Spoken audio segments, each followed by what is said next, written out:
Hello kuya, tanong ko lang naman kung kumusta naman yung pag-stay ninyo dito sa Ilocos Norte. Okay lang po. Sobrang init lang talaga. Talagang mainit dito. So anong sports mo naman? Basketball po. Basketball, sa tingin... O, dalawa kayo kuya, dalawa kayo. Ano naman yung pinagdaanan nyo bago kayo makapunta dito sa Ilocos Norte? Opo, sobrang hirap. Laban namin sa Palarong Bicol.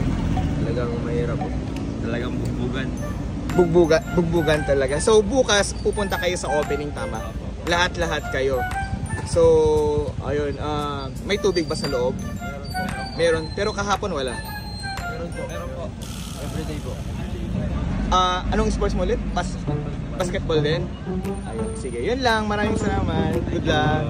Shoutout sa mga tropa namin sa Bicol, sa Sildadulo, Lamase.